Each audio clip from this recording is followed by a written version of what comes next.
जय हिंद दोस्तों। दोस्तों, क्या आपने कभी सोचा है कि भारत के किसी भी राज्य में मुख्यमंत्री कौन बनता है, कैसे बनता है, मुख्यमंत्री का मंत्रिमंडल कैसे बनता है, मंत्री कौन बन सकता है, ये कौन निर्धारित करेगा? भारत के राज्यपाल, भारत के कोई भी गवर्नर के हिसाब से राज्य की सरकार चलती है या मुख्यमंत्री मुख्य होता है? इन सभी का जवाब जानने के लिए आप सभी वीडियो के लास्ट तक देखें। दोस्तों, भारतीय संविधान में एक ऐसा आर्टिकल है, आर्टिकल 164, जो इन सभी प्रश्नों का कंट्रोल रखता है। इनके हिसाब से ही किसी राज्य का मुख्यमंत्री बनता है या मंत्रिमंडल बनता है। आइए इन सब का चर्चा विस्तार से करते हैं, जानेंगे कि आर्टिकल 164 इतना इम्पोर्टेंट क्यों है राज्य के लिए, राज्यपाल के लिए।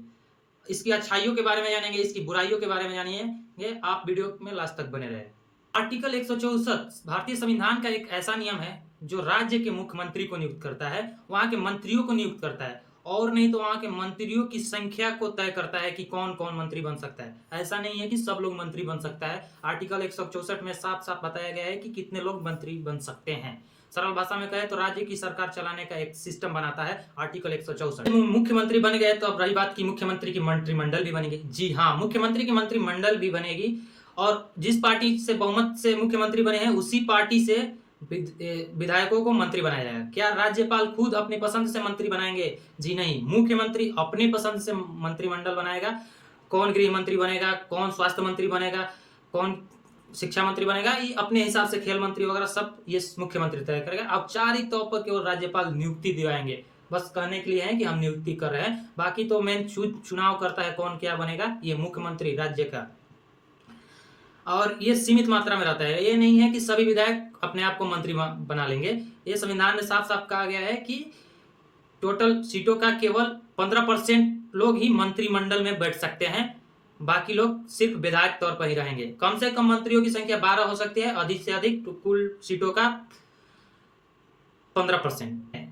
आर्टिकल 164 कहता है कोई भी पार्टी यदि सत्ता में है तो विधानसभा के प्रति जिम्मेदार होगी, कलेक्टिव रिस्पॉन्सिबिलिटी होगा। यदि वो पार्टी अपना बहुमत खो देती है, एक भी मंत्री के कारण बहुमत खो जाता है, तो सभी पार्टी के सभी विधायक को इस्तीफा देना पड़ेगा, मंत्रिमंडल भंग हो जाएगा, फिर से कोई दूसरा पार्टी का चुनाव किया जाएगा और सरकार बनाया जाएगा या राष्ट्रपति शासन चलेगा। आर्टिकल 164 संविधान का एक ऐसा पावर है, यदि आप बहुमत में नहीं रहेंगे तो आपका विधानसभा भंग हो जाएगा, किसी काम का मंत्री नहीं रहेंगे, इस्तीफा देना पड़ेगा। सबसे चौंकाने वाली बात है कि बिना चुनाव जीते मंत्री कैसे बने। आप भी कहेंगे कि चुनाव, मंत्री बनने के लिए या विधायक बनने के लिए पहले तो चुनाव लड़ना पड़ता है, जीतने के बाद हमारी पार्टी बहुमत में रहेगी तो मैं मंत्री बन सकता हूँ या विधायक ही रह सकता हूँ। ये बिना चुनाव जीते आप कैसे बन सकते हैं? जी हाँ, बिना चुनाव जीते आप मंत्री बन सकते हैं। यह आर्टिकल 164 आपको शक्ति देता है कि आप बिना चुनाव जीते भी मंत्री बन सकते हैं, सिर्फ 6 महीने तक के लिए। 6 महीने के अंदर आपको साबित करना पड़ेगा कि मैं विधानसभा या विधान परिषद का एक सदस्य बन चुका हूं। उस 6 महीने के अंदर आप साबित कर देते हैं कि मैं विधान परिषद या विधानसभा का एक सदस्य बन चुका हूं, तो आप आगे समय तक भी आप मंत्री रह सकते हैं, वरना आपको 6 महीने के बाद इस्तीफा देना पड़ेगा, आपको हटा दिया जाएगा मंत्री पद से। आर्टिकल 164 की अच्छाइयां क्या है जानते हैं। आर्टिकल 164 लोकतंत्र को मजबूत बनाता है, सरकार पर कंट्रोल रखता है, मंत्रियों की संख्या सीमित करता है। ऐसा नहीं है कि कोई भी जितना मन उतना मंत्री बन सकता है, जिस कंट्रोल में मंत्री परिषद रहता है, ताकि खर्चा भी कम रहे और अपना काम भी हो जाए।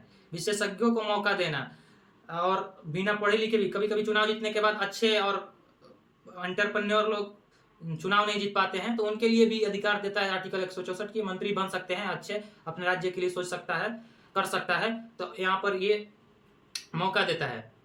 और रही बात की मुख्यमंत्री अपने हिसाब से मंत्री क्यों चुनता है, तो मान लीजिए आप घर में 10-15 आदमी है, आपके घर में 10-15 आदमी है, आप बड़े आदमी मालिक है, तो आपके हिसाब से उस 10-15 आदमी में से कुछ ऐसे लोग होंगे जिसको लगता होगा कि आपके कामों को बहुत रिस्पॉन्सिबिलिटी के साथ निभा सकते हैं, कर सकते हैं।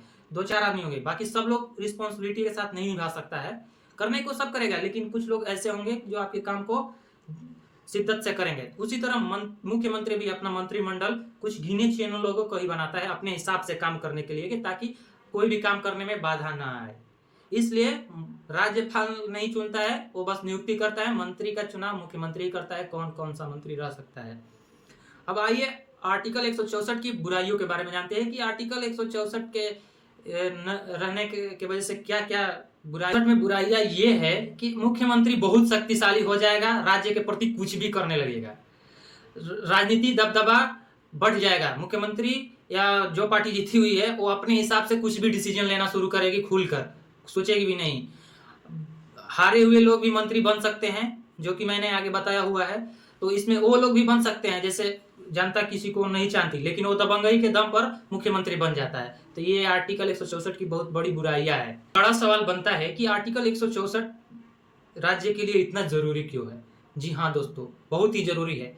ये आर्टिकल 164 एक स्थिर और मजबूत सरकार बनाता है, जिम्मेदार मंत्री बनाता है, लोकतांत्रिक व्यवस्था स्थापित करता है, सत्ता पर नियंत्रण करता है।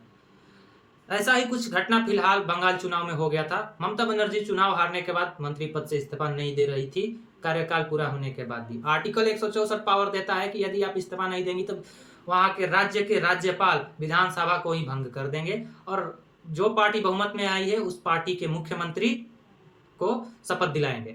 जस्ट वही काम बंगाल में हो चुका है। टीएमसी हार चुकी है और बीजेपी के मुख्यमंत्री शुभेंदु अधिकारी बन चुके हैं। वहां पर विधानसभा भंग करना पड़ा आर्टिकल 164 के तहत। आप समझ सकते हैं कितना इंपॉर्टेंट आर्टिकल 164 है, इसमें कितनी इंपॉर्टेंट बातें की गई है। दोस्तों, आर्टिकल 164 एक कानून नहीं, यह तय करता है कि राज्य का मुख्यमंत्री कौन होगा, राज्य का सत्ता किसके हाथ में होगा, राज्य सरकार की कितनी जिम्मेदारियां होगी, लोकतंत्र कितना मजबूत होगा। आशा करता हूं ये टॉपिक आपको समझ में आया होगा कि मुख्यमंत्री कैसे बनता है, कौन तय करता है, राज्य का सरकार कैसे चलता है, राज्य का सरकार कैसे गिरता है। वीडियो अच्छा लगे तो लाइक कर देना, चैनल को सब्सक्राइब कर देना और शेयर कर देना। जय हिंद, मिलते हैं अगली वीडियो में।